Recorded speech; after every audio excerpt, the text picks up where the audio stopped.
E aí, pessoal? Tudo bem com vocês? Aqui é o Dani, plantonista de matemática, e nesse vídeo eu vou dar uma passada nos conceitos e nas fórmulas que a gente tem para análise combinatória, pelo menos nas fórmulas mais simples, a permutação simples, combinação simples e arranjo simples. Beleza?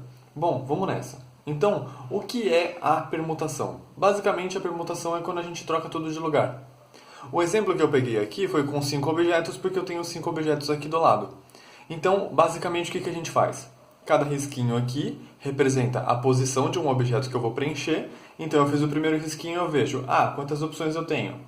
5. Então, por exemplo, eu pego aqui a caneta vermelha para ser a minha primeira opção. Depois eu tenho 4 para preencher. E aí eu tenho 3, 2 e 1. Certo? Então, eu peguei os objetos e, para a permutação, o que acontece? A ordem importa.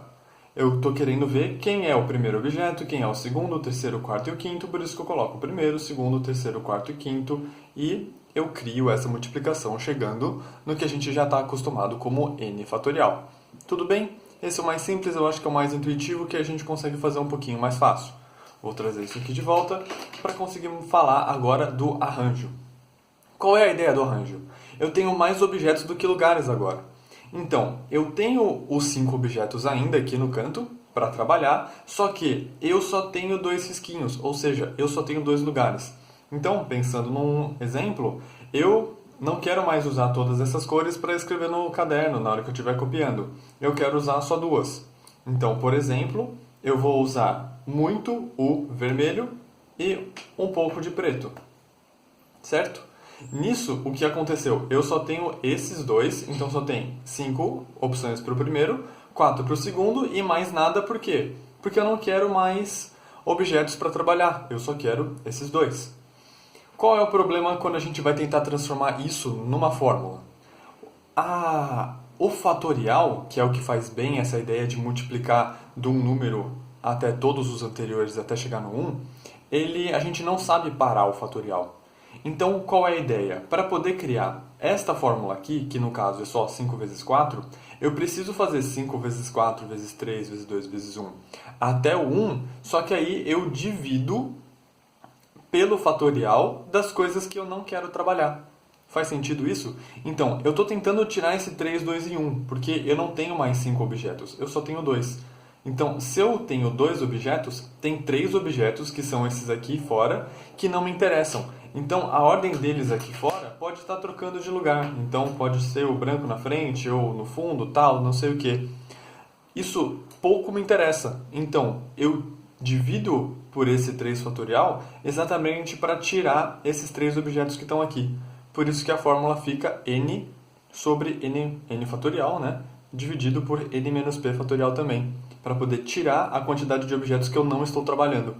Então, nesse exemplo, o número de objetos que é o n é 5, certo? Das 5 canetas e lápis que eu tenho aqui. E o p é as posições que eu tenho para ocupar, que são 2. Beleza? Tá fazendo sentido até aqui?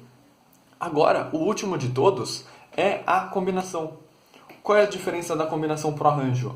O arranjo, ele tem a ordem, certo? Por isso que eu falei aqui, eu vou usar mais o vermelho do que o preto. Agora, o arranjo, um arranjo sem ordem é o que a gente imagina como combinação. Como assim, então? Agora, nesse exercício, eu não estou vendo, eu quero usar muito vermelho e depois um pouco de preto. Eu vou usar eles de qualquer jeito. Eu vou usar eles igualmente. Então, eu estou querendo só a dupla, não mais numa sequência. Por isso que, normalmente, quando a gente usa combinação, a gente fala de pessoas ou grupos. Uma dupla, eu e você, é a mesma coisa que a dupla você e eu. Então, qual é a ideia? A gente continua na construção parecida com a do arranjo, certo? Se eu esconder esse pedacinho, até aqui é a mesma coisa que o arranjo. Só que o que eu preciso fazer?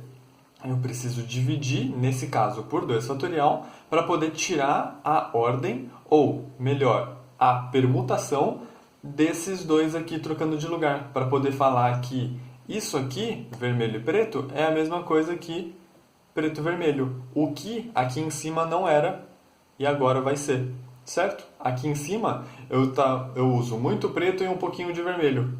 Se eu trocar, eu uso muito vermelho e um pouquinho de preto. Aqui, tanto faz. Eu vou usar vermelho e preto, independente. Tudo bem? Nisso, a fórmula ela vai ser praticamente igual à de cima, só que a gente está acrescentando o p fatorial agora. Que aí a gente já escreve desse jeito aqui, n escolhe p, normalmente a gente diz assim. Então, nesses dois casos, obrigatoriamente o n tem que ser maior do que o p, porque não dá para eu ter, por exemplo, dois objetos e escolher 10 e preencher 10 posições com eles, né? Porque senão eu tenho 10 risquinhos, aí eu tento colocar um objeto, o outro eu já não tenho mais o que pôr, o que eu faço? Não tem como. Isso vira outros casos de combinatória que dá para resolver, mas não é os simples que a gente está trabalhando aqui. Tudo bem? Então, aqui também, eu preciso ter mais objetos do que lugares para poder escolher uma certa quantidade deles. Né? Então, de 15 pessoas, eu vou escolher um grupo com 5, então N é 15 e P é o 5, que é os lugares desse grupo de 5 pessoas que eu estou tentando preencher. Tudo bem? Então, uma coisa importante. Todos os exercícios de combinatória você pode fazer por risquinho, contanto que você tenha a ideia do que o que cada um precisa e o que você tem que tirar em cada caso. Então aqui, basicamente, você não tira nada. Aqui, você está tirando os que estão para fora que a gente não quer. Aqui você tira não só os que estão para fora, mas como a ordem dos que estão dentro. Tudo bem? E aí as fórmulas ficam essas aqui. Para quem não gosta de fórmula, consegue chegar no mesmo lugar. Beleza, gente? Ficou um vídeo mais comprido, mas eu espero que tenha ficado claro. Então, é isso e até os próximos.